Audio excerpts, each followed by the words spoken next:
सो yesterday हम लोगों ने कंप्लीट किया bio transportation of drugs through the cell membrane. Bio transportation के टॉपिक में हम ये समझने की कोशिश कर रहे थे कि एक ड्रग मॉलिक्यूल एक सेल के मेम्ब्रेन को किस किस ट्रांसपोर्ट मैकेनिज्म से क्रॉस कर सकता है। अब अगर आप एक दफ़े बायो ट्रांसपोर्टेशन कराते हैं और उसको आप एक लंबे टाइम तक एक लंबी जर्नी में भेजते हैं तो वो प्रोसेस होता है एब्जॉर्प्शन का प्रोसेस, राइट। यानी from the site of administration of the drug से लेकर के उसका अपने साइट ऑफ एक्शन तक पहुंचना। और जाहिर सी बात है इसमें सिस्टमिक सर्कुलेशन का रोल रहता है। आपका ड्रग सिस्टमिक सर्कुलेशन में पहुंचता है, फिर वहां से वो डिस्ट्रीब्यूट होकर के अपने साइट ऑफ एक्शन पे पहुंचता अपना काम करता है। तो ये जो एब्जॉर्प्शन का प्रोसेस है ये कई सारे फैक्टर्स पर डिपेंड करेगा। अलग अलग रूट से आप ड्रग को एडमिनिस्टर करेंगे, उसका एब्जॉर्प्शन का जो क्राइटेरिया रहेगा वो अलग अलग हो जाएगा, राइट। और जब हम बात एब्जॉर्प्शन की करेंगे तो हम कोशिश ये करेंगे कि उस चीज़ को बायो ट्रांसपोर्टेशन के टॉपिक से कनेक्ट कर पाएँ। लाइक जब हम बायो ट्रांसपोर्टेशन कर रहे थे तो हम कह रहे थे डिफ्यूज़न होता है, सिंपल डिफ्यूजन या पैसिव डिफ्यूजन। हम कह रहे थे फैसिलिटेटेड डिफ्यूजन होता है, या एक्टिव ट्रांसपोर्ट होता है, या पिनोसाइटोसिस होता है, या फिल्ट्रेशन होता है। एक ड्रग एक से ज़्यादा ट्रांसपोर्ट मैकेनिज्म भी फॉलो कर सकता है कभी कभी, डिपेंडिंग अपॉन कि वो किस जगह पर है, किस कंडीशन में है, right. So before going into factors affecting rate of absorption and bio availability, because absorption और बायो अवेलेबिलिटी का डायरेक्ट रिलेशन है। अगर एक ड्रग बहुत अच्छे से एब्जॉर्ब हो रहा है, राइट, तो उसकी बायो अवेलेबिलिटी अच्छी होगी, बट ये हमेशा ही ज़रूरी नहीं होता है। क्योंकि एक ड्रग अगर एब्जॉर्ब हो गया बट एब्जॉर्ब होकर के वो फर्स्ट पास मेटाबोलाइज्ड हो जाता है, फर्स्ट पास मेटाबॉलिज्म अगर उसका हो गया तो फिर उसकी बायो अवेलेबिलिटी अच्छी नहीं होगी, ठीक है। तो मोटा मोटी ये है कि बायो अवेलेबिलिटी डिपेंड करता है एब्जॉर्प्शन के ऊपर, बट बायो अवेलेबिलिटी के लिए और भी कई सारे फैक्टर्स होते हैं। तो कुछ फैक्टर्स जो कॉमन रहेंगे एब्जॉर्प्शन के लिए भी और बायो अवेलेबिलिटी के लिए भी, और कुछ फैक्टर्स वो बायो अवेलेबिलिटी के लिए थोड़े से अलग हो जाएंगे, राइट। तो हम उनको थोड़ा सा डिस्टिंग्विश करने की कोशिश करेंगे। So in case of oral absorption, जो कि मेजर तौर पर पैसिव होता है, सिंपल होता है, और पैसिव एंड सिंपल डिफ्यूजन जो होता है वो नॉन आयोनाइज्ड फॉर्म में ही होता है और लिपिड सॉल्युबल ड्रग्स ही करते हैं उसको, राइट। तो पैसिव नॉन आयोनिक होगा ये, राइट। एंड जो ड्रग्स हैं आपके मेजॉरिटी ऑफ द ड्रग्स, इसमें लिपिड नेचर के ड्रग्स होंगे ज़्यादातर, राइट। देन दूसरा तरीका होता है कैरियर मेडिएटेड ट्रांसपोर्ट। ये हमने डिस्कस किया हुआ है बायो ट्रांसपोर्टेशन के अंदर, जिसके अंदर पोलर ड्रग्स की हम बात करते हैं, राइट। स्पेशलाइज्ड ट्रांसपोर्टर्स, अब ये एक अलग सा टॉपिक है थोड़ा। देखें, ये एक जनरल चीज़ थी कि भाई हम पैसिव नॉन आयोनिक डिफ्यूजन करा दे रहे हैं या कैरियर मेडिएटेड ट्रांसपोर्ट करा दे रहे हैं, लेकिन कुछ ऐसे ड्रग्स हैं जिनके लिए स्पेशलाइज्ड ट्रांसपोर्टर्स अवेलेबल होते हैं, राइट। से फॉर एग्जांपल लीवोडोपा की अगर हम बात करें, ठीक है, तो लीवोडोपा के लिए कुछ अमीनो एसिड ट्रांसपोर्टर्स अवेलेबल हैं। अब जैसे कल हम लोग लीवोडोपा का एग्जांपल ले रहे थे कि लीवोडोपा का अपटेक कैसे होता है ब्रेन के अंदर, वहां पर कैसे हुआ था बायो ट्रांसपोर्टेशन में, वो एक्टिव ट्रांसपोर्ट के थ्रू से हुआ था, right. Then some beta lactams और ACE इनहिबिटर्स। अब ये जो कैटेगरी है ड्रग्स की, बीटा लैक्टम्स हैं या ACE इनहिबिटर्स हैं। बीटा लैक्टम्स से फॉर एग्जांपल पेनिसिलिन या सिफेलोस्पोरिन, एंटीबायोटिक्स है ये, राइट। तो ये बीटा लैक्टम्स हो गए। ACE इनहिबिटर्स ये ब्लड प्रेशर की मेडिकेशंस होती हैं, ACE इनहिबिटर्स से फॉर एग्जांपल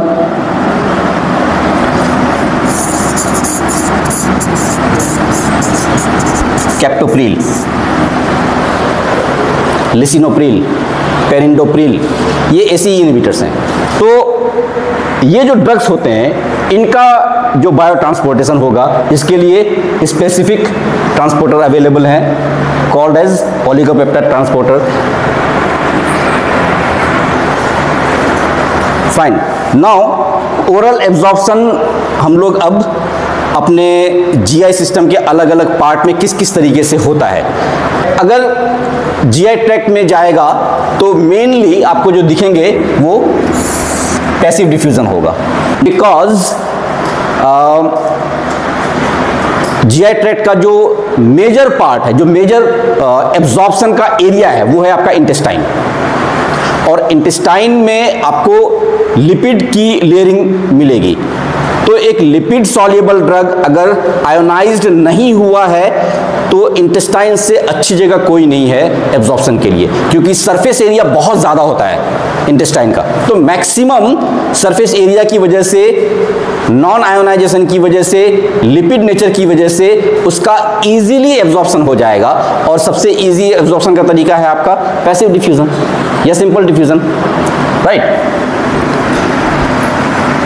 तो अगर एब्जॉर्प्शन अच्छा होगा तो उसकी बायो अवेलेबिलिटी अच्छी होगी, बट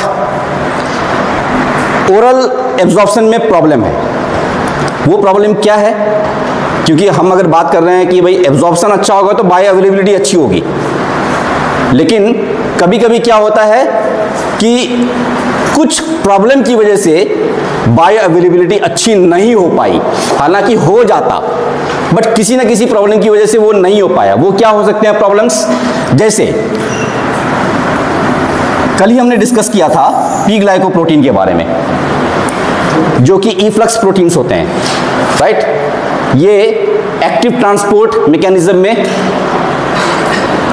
काम करते हैं। इसका जो मेन रोल है ये ट्रांसपोर्टर, बट ये ट्रांसपोर्ट कैसे कर रहा है? ये रिवर्स डायरेक्शन में कर रहा है। ये ड्रग को अंदर नहीं भेजता है, ये ड्रग को अंदर से बाहर की तरफ भेजता है, इसलिए ये इफ्लक्स ट्रांसपोर्टर है। तो पी ग्लाइकोप्रोटीन आपके इंटेरोसाइट्स में पाए जाते हैं। Now what is इंटेरोसाइट्स?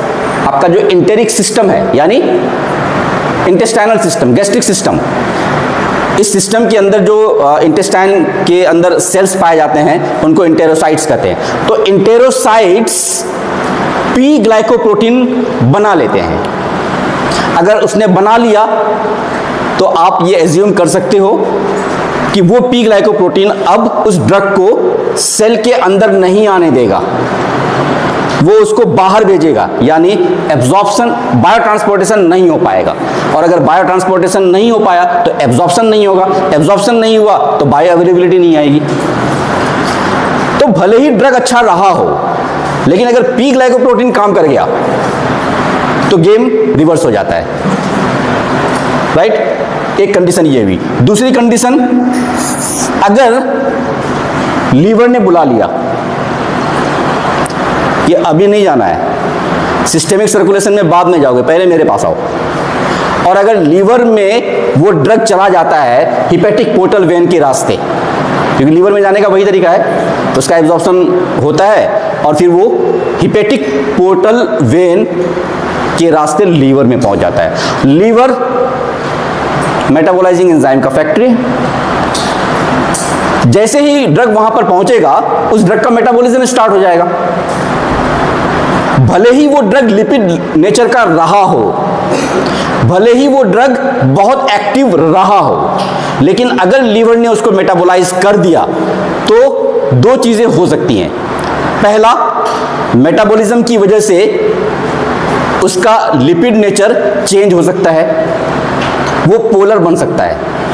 There are chances, क्योंकि मेटाबॉलिज्म का मकसद ही यही होता है कि हम नॉन पोलर ड्रग को पोलर ड्रग में कन्वर्ट कर दें, एम तो यही है। तो अगर लीवर ने, अगर उस दिन लीवर का मूड बढ़िया रहा तो वो बहुत अच्छे से मेटाबोलाइज कर देता है उसको,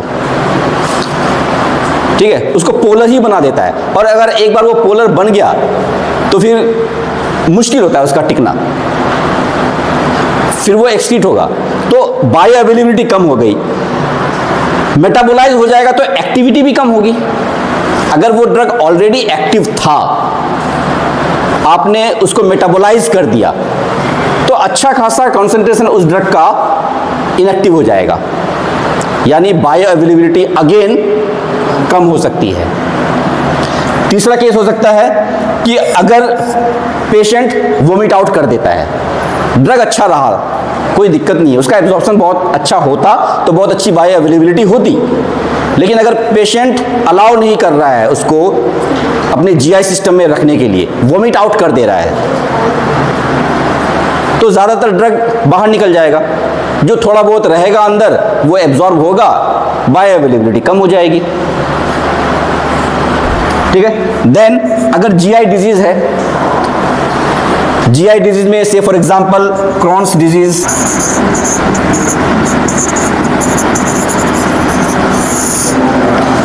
क्रॉन्स डिजीज इंटेस्टाइनल इन्फ्लामेशन होता है। तो इंटेस्टाइन अगर इन्फ्लैम्ड है, इन्फ्लामेशन है वहां पर, यानी वो रेडी नहीं है एब्जॉर्प्शन प्रोसेस के लिए, तबीयत खराब है उसकी, तो वहां पर ड्रग का एब्जॉर्प्शन घट सकता है।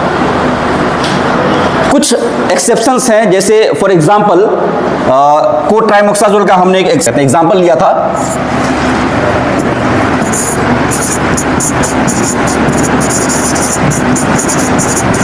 कोट्राइमोक्साजोल, राइट, ये एक ड्रग है जो दो ड्रग का कॉम्बिनेशन है। इसके अंदर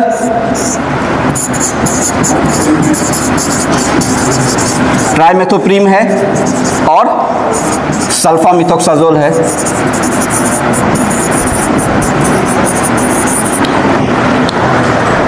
राइट, जब डिजीज कंडीशन रहेगी, आपका इंटेस्टाइन इन्फ्लेम्ड रहेगा, तो इस ड्रग के अंदर ये जो दो अलग अलग कंपोनेंट हैं, ये दोनों अलग अलग तरीके से एब्जॉर्ब होंगे। ट्राइमेथोप्रीम का एब्जॉर्प्शन घट जाता है, जबकि सल्फामिथोक्साजोल का एब्जॉर्प्शन बढ़ जाता है। कुछ ड्रग्स हैं जो हम अपने ओरल कैविटी में ही रखते हैं, लाइक सबलिंगुअल एंड बक्कल। ठीक है, जैसे लॉजेंजेस वगैरह होते हैं, चॉकलेट, तो ये दो तरीके हुए। आप इसकी डोजिंग करेंगे और ड्रग वहां से माउथ कैविटी से ही एब्जॉर्ब होगा। राइट, नाउ जो एब्जॉर्प्शन है, उसके लिए ड्रग को पहले डिसोल्यूशन फेज में आना होगा, सॉल्यूशन फेज में आना होगा। कौन करेगा? सलाइवा। ठीक, अभी इस वक्त हम लोगों का सलाइवा स्लाइटली एसिडिक है, around 6.7 normal saliva, slightly acidic around 6.7 के आसपास।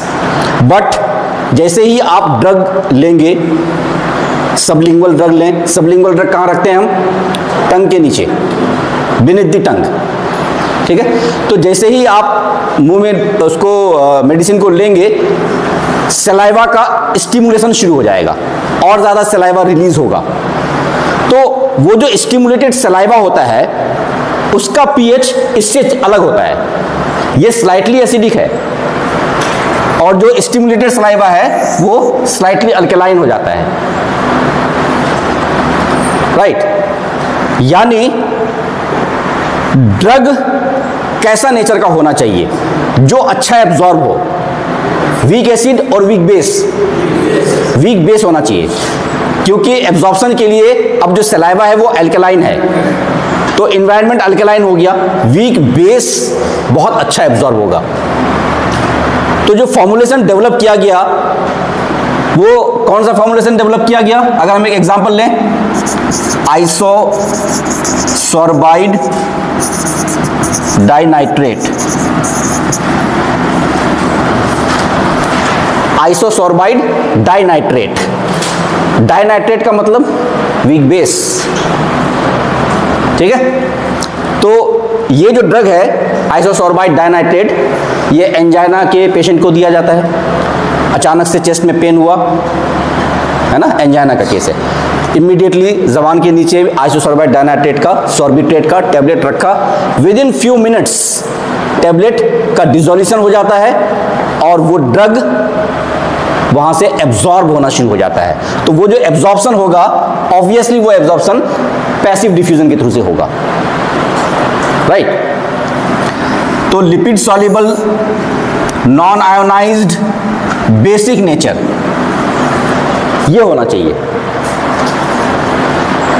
तब वो अच्छा एब्जॉर्प्शन देगा और तब उसकी बायो अवेलेबिलिटी अच्छी होगी। नाउ अच्छी बात ये है कि चूंकि वो ड्रग वहीं से एब्जॉर्ब हो गया, वो नीचे आया ही नहीं, वो आपके जीआई सिस्टम में इंटर नहीं किया, यानी फर्स्ट पास मेटाबॉलिज्म से बच गया, क्योंकि वो जैसे ही नीचे आता उसको लीवर बुला लेता, तो फर्स्ट पास मेटाबॉलिज्म से वो बच गया। दूसरा एडवांटेज ये है सबलिंगुअल के केस में कि as soon as you get the effect you can spit out the drug, आपको रिलीफ मिल गया, अब आप टैबलेट जो भी थोड़ा बहुत सॉलिड है बचा हुआ आप उसको फेंक सकते हो, है ना, क्योंकि वेसोडायलेशन कराता है, ये ब्लड वेसल्स को डायलेट करता है। अगर ज़्यादा डायलेट हो गया तो क्या प्रॉब्लम हो जाएगी, बीपी लो हो जाएगा।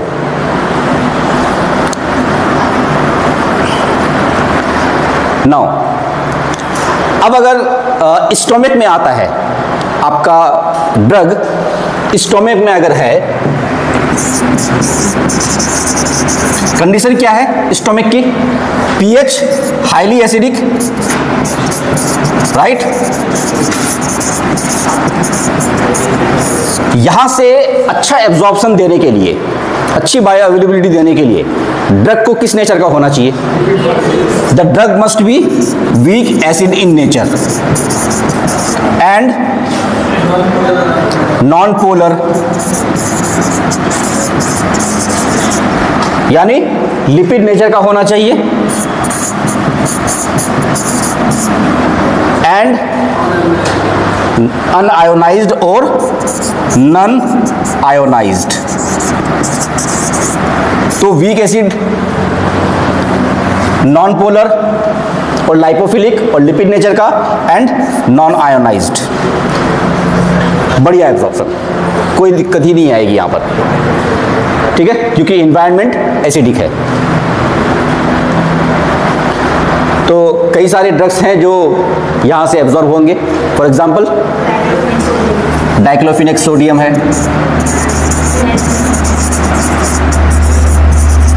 एसिटाइल सैलिसिलिक एसिड है ना, सोडियम सॉल्ट वाले, पोटेशियम सॉल्ट वाले, ये सारे के सारे वीक एसिड्स होते हैं, तो उनका एब्जॉर्प्शन यहाँ से अच्छा होता है। प्रॉब्लम क्या है यहाँ पर, ठीक हो गया ये ठीक है, बट डिसएडवांटेज क्या है, प्रॉब्लम क्या है, फर्स्ट पास मेटाबॉलिज्म।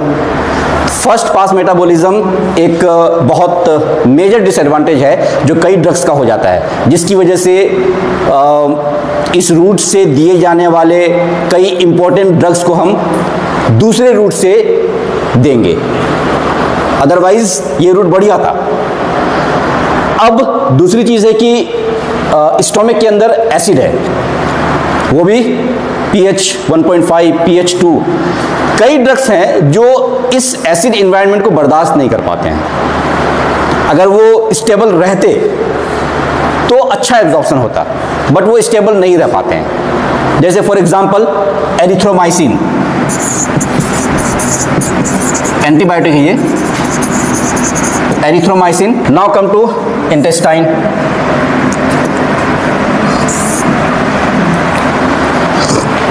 इंटेस्टाइन का पीएच एल्केलाइन होता है, यानी weak base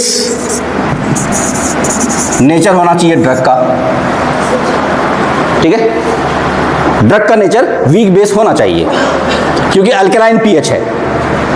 drug non ionised होना चाहिए, तो इसमें कौन सी बड़ी बात है, ये तो आइडियली लॉजिकली सही जा रहा है। लेकिन इंटेस्टाइन के थ्रू से अगर एक ड्रग एब्जॉर्ब हो रहा है तो मैंडेटरी नहीं है ये,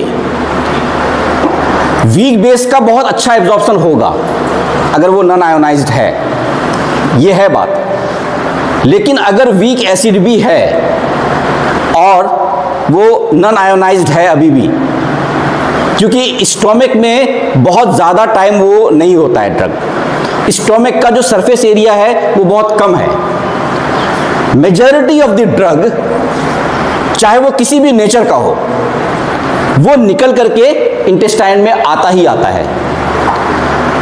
ठीक है, तो वीक एसिड भले ही इंटेस्टाइन के अल्कलाइन मीडियम में बहुत अच्छा एब्जॉर्ब ना करे, लेकिन इंटेस्टाइन का सरफेस एरिया इतना ज्यादा है कि उसका टोटल एब्जॉर्प्शन स्टोमक के एब्जॉर्प्शन से बढ़ जाता है। ठीक है, हाथी बैठ के भी गधा से ऊंचाई रहता है।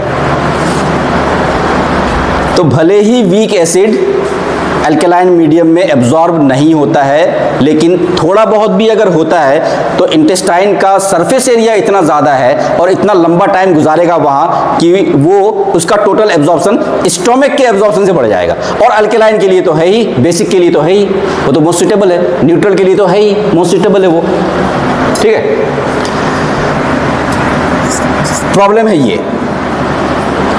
फर्स्ट पास इफेक्ट के थ्रू से गुजरना पड़ेगा ड्रग को।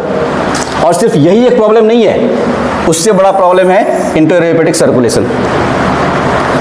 फर्स्ट पास इफेक्ट में हमने ये देखा था कि जो ड्रग है आपका जब एब्जॉर्ब होना शुरू होता है स्टोमक से, तो एब्जॉर्ब होने के बाद या इंटेस्टाइन से, तो वो एब्जॉर्ब होने के बाद लीवर में चला जाता है।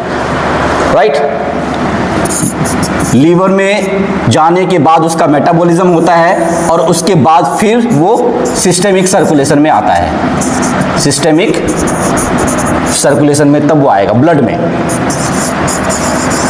लेकिन इंटेरोहिपेटिक सर्कुलेशन का जो कंसेप्ट है, वो कंसेप्ट क्या है कि आपका ड्रग सिस्टेमिक सर्कुलेशन से दोबारा लीवर में आएगा।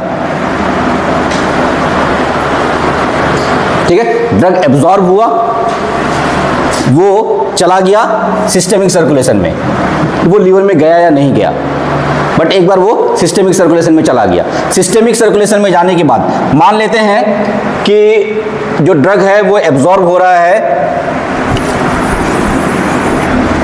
इंटेस्टाइन से, इंटेस्टाइन से एब्जॉर्ब होना शुरू हुआ, वो पहुंचा सिस्टेमिक सर्कुलेशन में, यानी ब्लड के अंदर।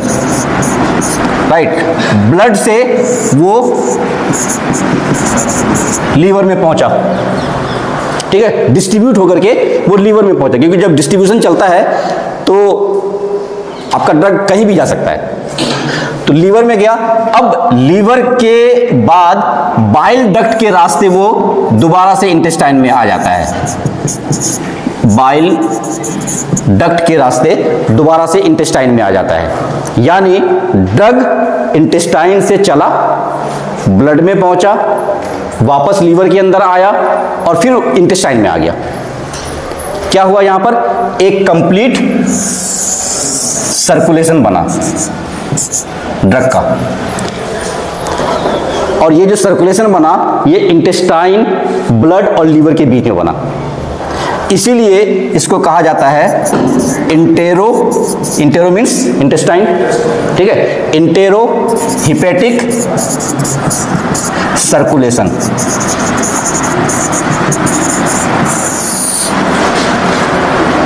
क्लियर है? कई ड्रग्स हैं जिनका इंटेरोहिपेटिक सर्कुलेशन हो जाता है, जिसकी वजह से बायो अवेलेबिलिटी कम हो जाएगी।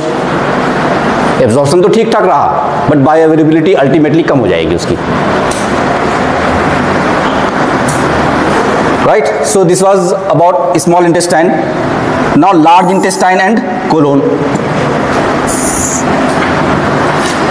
लार्ज इंटेस्टाइन, जिसको आप कोलोन भी कहते हैं, लार्ज इंटेस्टाइन का ही दूसरा नाम कोलोन होता है। तो ये वो पार्ट होता है जिसमें अगर आप रेक्टल रूट से ड्रग को एडमिनिस्टर कर रहे हैं, ठीक है, मैक्सिमम केस में लार्ज इंटेस्टाइन या कोलोन का रोल तभी आता है जब आप रेक्टल रूट से सपोजिटरीज या एनिमास के फॉर्म में ड्रग को एडमिनिस्टर करते हैं। तो रेक्टल रूट के अंदर हीमोराइडल वेन्स पाए जाते हैं। I mention here external hemorrhoidal vein, जो रेक्टम का पार्ट होता है, कोलोन का बिल्कुल लास्ट पार्ट, वहां हीमोराइडल वेन होता है। फर्स्ट पास मेटाबॉलिज्म में हम हिपेटिक वेन, पोर्टल वेन की बात कर रहे थे, यहां पर मैं हीमोरॉयडल वेन की बात कर रहा हूं। तो जो ड्रग एब्जॉर्ब होता है तो वो हीमोरॉयडल वेन में पहुंच जाता है और हीमोरॉयडल वेन से वो सर्कुलेटरी सिस्टम यानी ब्लड में पहुंच जाता है। इसी वजह से फर्स्ट पास मेटाबॉलिज्म का चांस मिनिमम होता है, क्योंकि ड्रग को लीवर में आने ही नहीं दिया जाता है, हीमोरॉयडल वेन से वो सिस्टेमिक सर्कुलेशन में पहुंच जाता है।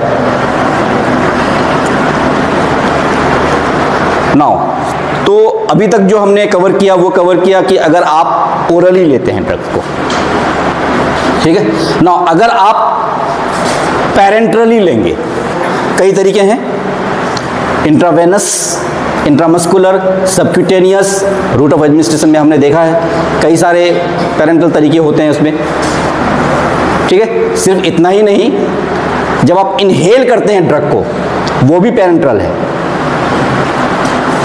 तो पैरेंट्रल का मतलब हमेशा ही इंजेक्शन लगाना है ऐसा नहीं है। When you inhale drug that is also parenteral route of administration. Fine. Intravenous route of administration जो कि पैरेंट्रल का सबसे बेस्ट एग्जांपल है, जिसमें 100% बायो अवेलेबिलिटी होती है, there is no any factor for absorption, क्योंकि वहां एब्जॉर्प्शन का मैटर है ही नहीं, आपने डायरेक्टली ड्रग को वेन में डाल दिया, ब्लड के अंदर डाल दिया, तो 100% बायो अवेलेबिलिटी है वहां पर। But apart from that if you consider intramuscular और सबक्यूटेनियस, तो इंट्रामस्कुलर में क्या करते हैं आप, मसल्स में ड्रग को डिपॉजिट कर देते हैं, उन मसल्स के आसपास में ब्लड कैपिलरीज होती हैं, ड्रग वहां से पैसिवली डिफ्यूज होता है और ब्लड में चला जाता है, ये इंट्रामस्कुलर में हुआ। सबक्यूटेनियस का जो लेयर होता है वो फैटी लेयर के पास होता है, फैटी लेयर के पास ब्लड का सप्लाई ज्यादा नहीं होता है, तो जो रेट ऑफ एब्जॉर्प्शन है इंट्रामस्कुलर में ज्यादा होगा, सबक्यूटेनियस में कंपैरेटिवली कम होगा, लेकिन एब्जॉर्प्शन कंप्लीट होगा, थोड़ा टाइम लेगा बट कंप्लीट होगा। तो बायो अवेलेबिलिटी अगर आप कैलकुलेट करेंगे और कंपेयर करेंगे आईवी, आईएम और एससी में, तो सबसे ज्यादा आईवी, उसके बाद आईएम, उसके बाद SC subcutaneous. Rate of absorption IM का ज्यादा, एससी का कम, ठीक। अब ये जो पैसिव डिफ्यूजन होता है इसका मैकेनिज्म क्या है, आपका जो ड्रग है वो सिस्टेमिक सर्कुलेशन में पहुंच रहा है। अच्छा हाँ, पैसिव डिफ्यूजन के अलावे फिल्ट्रेशन भी होता है। Parenteral route of drug administration हुआ है, एक तरीका पैसिव डिफ्यूजन, दूसरा तरीका फिल्ट्रेशन भी होता है ना। फिल्ट्रेशन कैसे होता है, जो आपका ड्रग है वो इंडोथेलियल सेल्स से गुजरता है। कहां पर है इंडोथेलियल सेल, ब्लड वेसल के अंदर।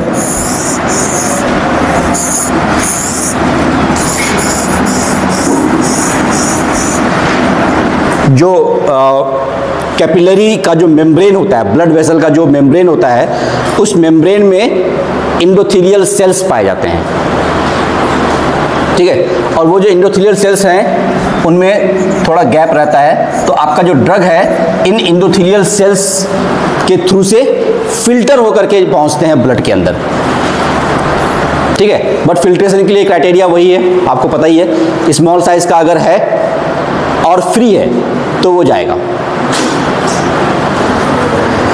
नाउ लंग्स के थ्रू से एब्जॉर्प्शन, बायो ट्रांसपोर्टेशन के पॉइंट ऑफ व्यू से क्या रहेगा, क्राइटेरिया क्या है, लिपिड सॉल्युबल ड्रग होना चाहिए। अगर आप इनहेल कर रहे हैं या अपने ड्रग को लंग्स में पहुंचा रहे हैं और फिर आप चाह रहे हैं कि उसका बायो अवेलेबिलिटी कैलकुलेट करें, ठीक है, अच्छी बायो अवेलेबिलिटी आए, तो उसके लिए आपको क्राइटेरिया ये फॉलो करना पड़ेगा, लिपिड सॉल्युबल ड्रग होना चाहिए, पहली चीज। अब लेने का तरीका, ड्रग को एडमिनिस्टर करने का तरीका, इधर you can take the vaporised form, vapour form में,